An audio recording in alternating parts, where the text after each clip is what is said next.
Welcome to the first episode of the Journey podcast.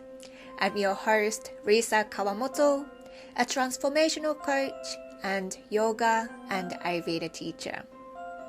The Journey podcast is all about sharing the journeys of purpose-driven individuals from all walks of life who are following their passion and fulfilling their purpose in their own individual, unique way. In this very first episode, I will be sharing my own journey to how I landed the decision to create the Journey podcast. I will also be sharing my vision for the Journey podcast and what you can expect from future episodes. So I hope you enjoy listening to the first episode of the Journey podcast.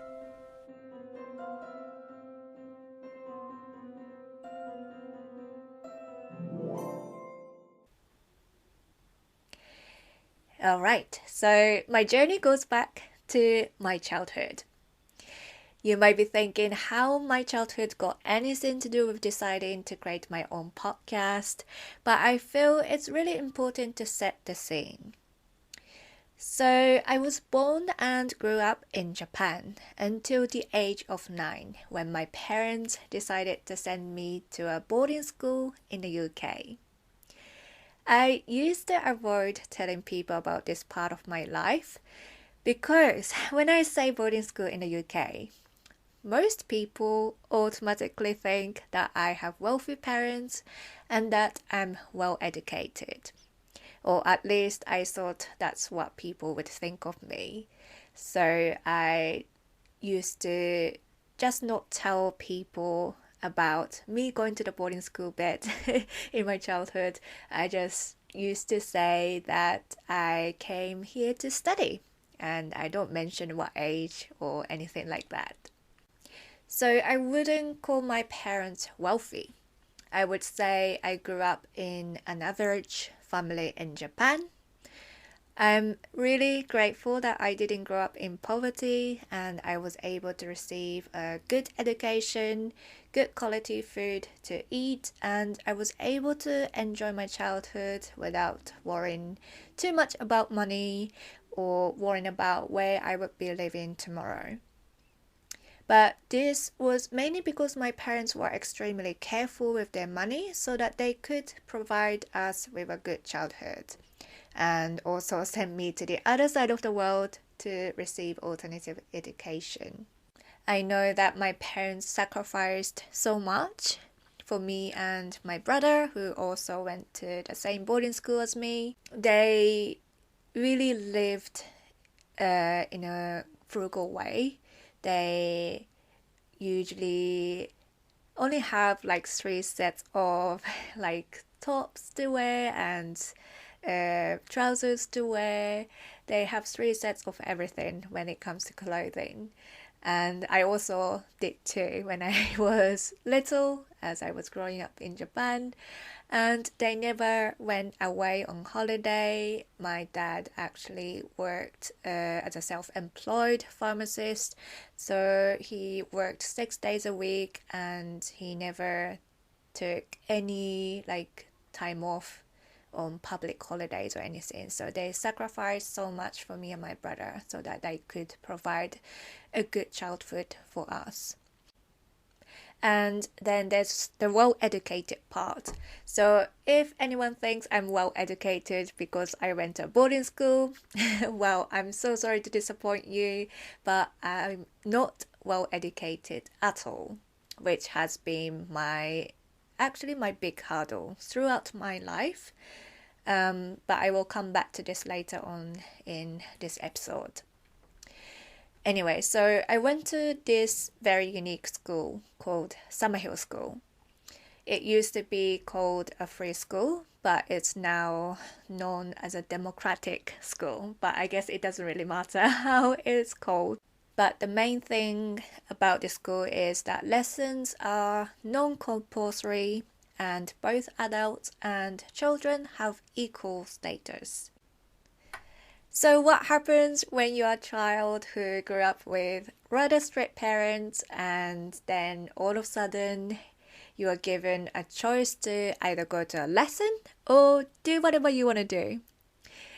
obviously I made a choice to not go to lessons at all. So I spent 7 years in Summerhill School, and I can probably count the number of lessons I attended. And funnily enough, my favorite lessons were actually mathematics. and that might explain where my career landed, which I will explain a little bit later in this episode. So, although I didn't go to lessons much, I actually learned so much from living in a small community surrounded by unique individuals. I know that many people crave freedom, but what many people don't realize is that freedom comes with responsibility. And I learned responsibility from a young age and the consequences of your own actions and behavior. So, although sometimes I want to blame my parents for my challenging upbringing and early adulthood, I am really grateful for all the lessons I learned from these 7 years in Summerhill School. So, when I left Summerhill School at 16, I had to face the consequences of my own actions. So, I had 2 GCSEs, which stands for the General Certificate of Secondary Education, which is an academic qualification in England. I actually had to Google this, but just to those who live outside of UK and don't know what GCSEs are. I also had broken English because I never really studied English properly, and I learned English from just listening to other kids at school, and quite few of them are from other countries. So I basically learned broken English most of the time during my time in Summerhill School. So anyway, I had chosen to study media studies and photography at college. For your information, college in England means higher education and not a university. So the reason why I chose to study media studies and photography was that I wanted to become a photojournalist at the time. I really enjoyed the photography course, although I couldn't really immerse myself in it because I was working 6 nights a week in the restaurant to pay my rent and bills and all the other expenses that came from the photography course, which wasn't cheap. And if you know me well, you will know this about me already, but I'm really stubborn and I wanted to be independent at age of 16. In fact, I couldn't wait to leave school and start working so I can earn my own money. So I told my parents to not send me money, mainly because I knew my parents were struggling financially as well, and I didn't want to be a burden to them. So the majority of my student life was spent working in a restaurant, which I actually enjoyed, and the best part of working in a restaurant was actually free food and free alcohol. So in my last year of college, I had to make a decision to either go to a university or start working full-time. And I have to say it was an easy decision as I couldn't afford to go to university anyway, as I was still classed as an overseas student and I didn't want to ask my dad for money I knew he couldn't afford anyway. So I decided to start looking for a full-time office job. And at this point, I had already given up my photojournalist dream because one, my English wasn't good enough, and two, my photography skills weren't good enough as well. So for me, all I wanted at that point was to get my foot in the door to some kind of office job. And I had no idea how to apply for jobs and how to do a formal job interview. It's not something I was taught at school at all, and I honestly can't remember now how I got my first permanent full-time job, but I managed to get myself a job as an office junior in the media regulator in London, earning about 16k a year. And I think I was around 20 years old then. So I was working in a really lovely team, although everyone in the team was much older than me. I was well looked after, and I think my line manager at the time, she actually had a daughter who was same age as me, so I think she really looked after me really well. But after working in a restaurant for 3 years, I actually found working in an office as an office junior rather uninspiring and soulless.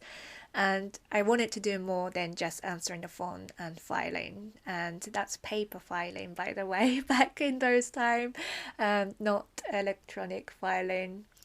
So after a year or so, I started looking for new jobs. And as I got quite lucky and got my first job relatively easily, I actually thought it would be easy to get new job as well, since I now have some experience on top of just qualification or education rather. But no, I soon realized that biggest hurdle was not having a degree. Almost all the jobs I wanted to apply for required some form of degree, or even master's or PhD for some jobs that I wanted to apply for. Um, I did still apply for hundreds of jobs, even though they require degrees, but I didn't get any invitation for an interview, and I really started to feel really depressed and hopeless.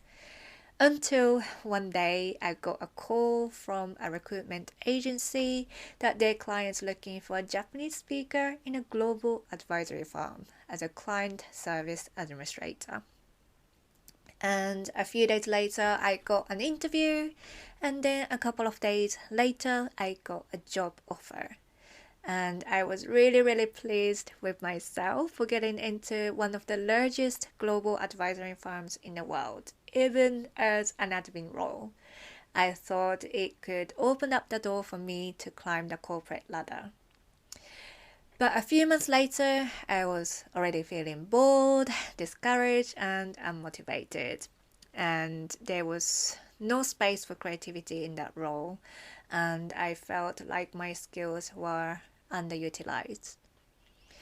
So I started looking for different qualifications that I could study, as I thought if I had some sort of qualification, it would be easier to find jobs I really wanted. So I doubled with HR qualifications, a legal secretary course, also IT, and I also studied a bit of social science at Open University as well to try to get a degree. And I think it was like 4 year study if you wanted to get a degree from an Open University.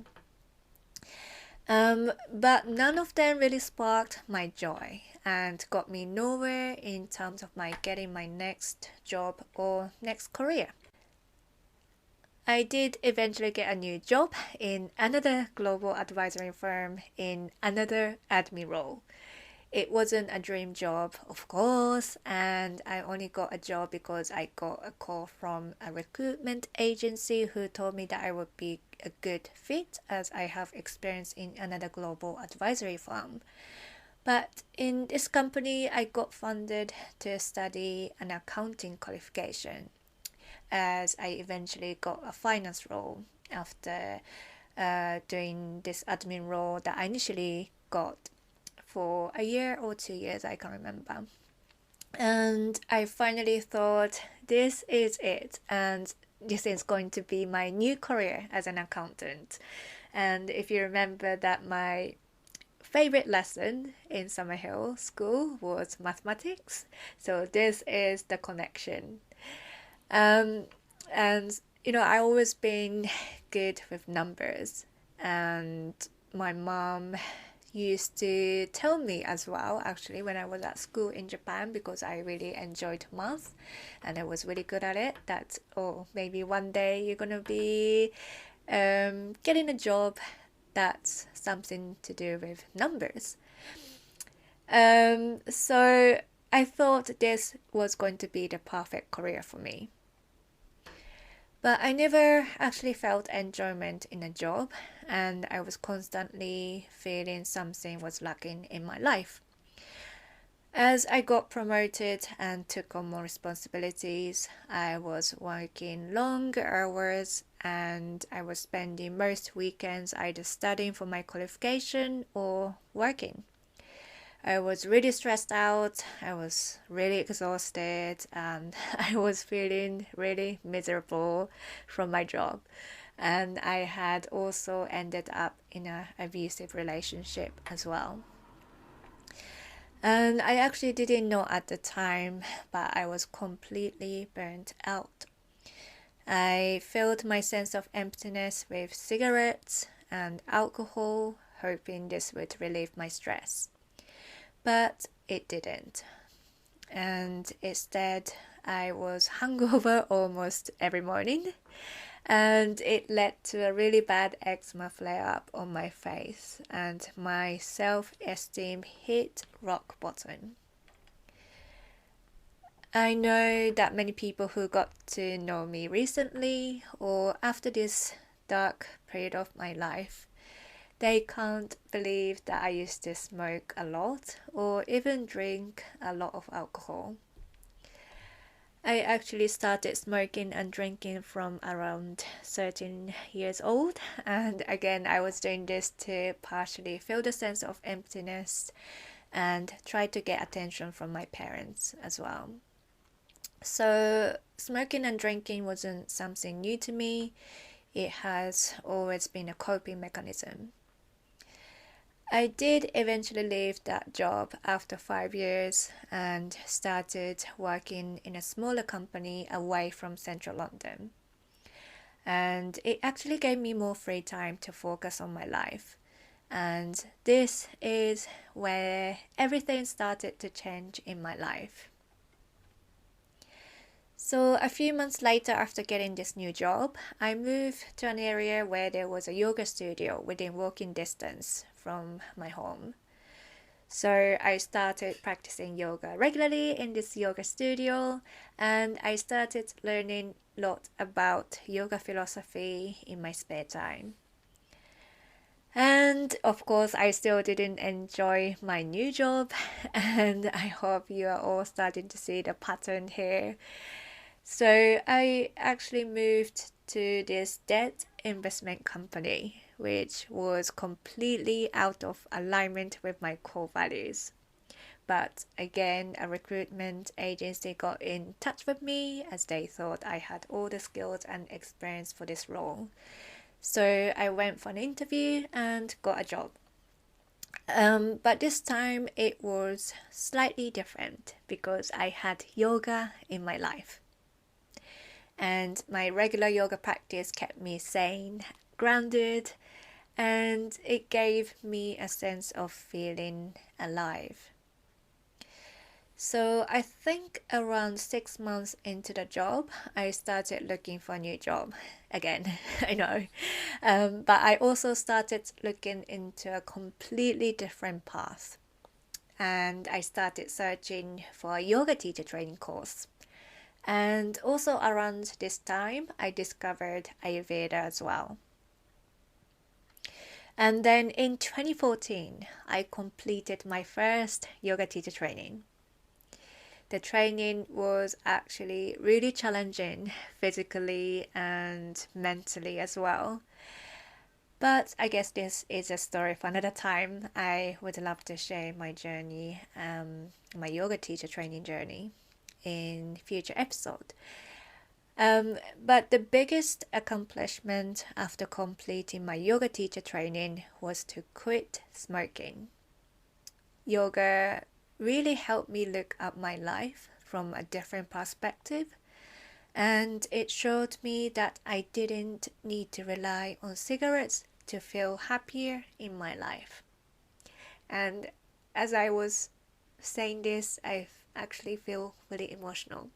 It was one of the biggest accomplishments in my life. Just feel really emotional sharing this. So after completing my yoga teacher training, I started building my own website, and I started blogging and started teaching at work to my colleagues. I also started running private yoga classes as well, and started marketing and promoting my classes. And I was really naive because I thought yoga is so popular, and I thought it would be really easy to get people interested in my yoga classes. But no, I soon realized how difficult it is to get students for paid private classes. Yes, everyone loves all these free trial yoga classes, but when it comes to paid classes, no, people don't want to pay somehow. So I started following other more established yoga teachers, and I started studying their marketing tactics and their strategies. I also started searching for all the marketing and business courses online, and that is when I discovered a whole world of online business and coaching. And for the past 8 years, I learned so much about online businesses, branding, and also marketing and sales. And I also ventured out different things as well. So I did a bit of health coaching. I also offered web design services, and also I did a bit of business consulting around online marketing as well. So you might be thinking, what is all this got to do with me creating this podcast? Well, looking back, one thing I really struggled with was finding a role model, both in my career and also in my business life. I never really had anyone who I could look up to, who I really admired, a person who has a similar background to me and has gone through a similar pathway and overcome challenges and had a successful career or business. So I used to, and I still do get a bit envious about it. When people tell me how they admire their parents or school teachers or work colleagues or even successful entrepreneurs, and that they are their role models. People who really expanded their thinking, who really inspired them and encouraged them to go after their dreams, whether it was directly or indirectly. I have listened to many business podcasts where the host interviews a successful entrepreneur. Some can be really inspiring, but I often find myself feeling discouraged, as most of the time these successful entrepreneurs are white male or female who are heterosexual, able-bodied, and have a good academic education. And I straight away feel like, oh, that's not me. I'm not white. My English isn't my first language, and I don't have a degree. I can't be successful like them. And I also felt the same as a yoga teacher as well. I'm not a pretty white female yoga teacher, and I can never get thousands of followers on Instagram. And I know it's really stupid to say that, because I know the number of followers on Instagram doesn't mean anything at all. And all it matters is how my students feel after taking my yoga classes. But this is why I decided to create this podcast.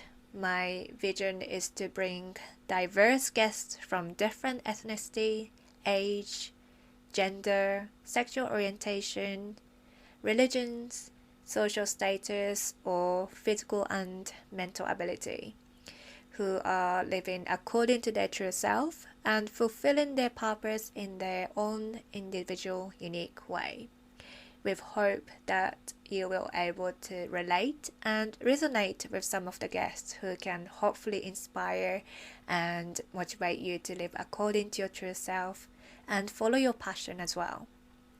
Because I believe that we are all unique individuals who are capable of great things, no matter what our background is or any labels we are given by society. So that was my journey to how I landed the decision to create the Journey podcast.